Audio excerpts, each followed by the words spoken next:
Então vamos lá, gente. A nossa primeira aula, ela traz alguns assuntos referentes à temperatura e calor, tá joia? É uma introdução à calorimetria, não é isso? E como a gente... perdão, a termologia. E como a gente vai estudar termologia, né? O estudo da temperatura e da energia térmica do calor, né? Então nada melhor do que começar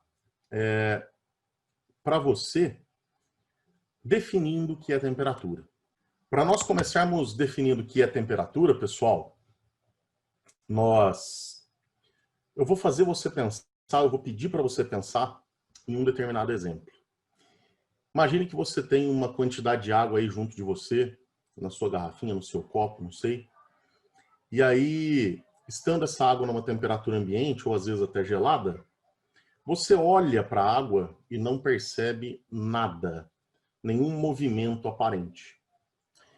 Ao colocar essa mesma água que você tem na sua garrafinha, no seu copo, sobre a chama de um fogão, por exemplo, você percebe que depois de um intervalo de tempo, você já começa a ver alguma movimentação ali.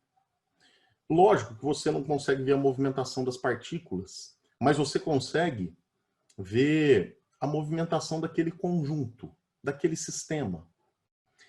E a pergunta que eu te faço é, o que mudou da situação inicial, aquela hora que você estava com a água fora da chama do fogão, para o momento em que você está olhando e aquele grupo, né, aquele sistema parece ter um certo movimento? O que mudou foi a temperatura, gente.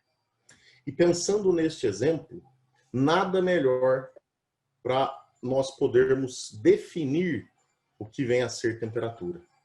Então, pessoal, a temperatura vai ser a medida do grau de agitação das partículas do corpo, tá joia? Vai me mostrar o quanto as partículas que constituem aquele corpo estão vibrando, estão agitadas, tá certo? Então, é assim que a gente define temperatura. Veja bem, um gifzinho bobo, mas que nos ajuda a entender.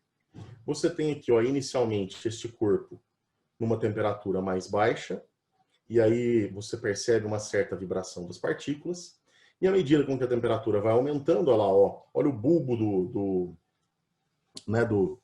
termômetro aí, pessoal. À medida com que essa temperatura vai aumentando, você percebe que a agitação das partículas também aumentou, né? Então, na verdade, o que mostra eu ter uma temperatura maior é justamente essa agitação ter ficado maior. Tá joia?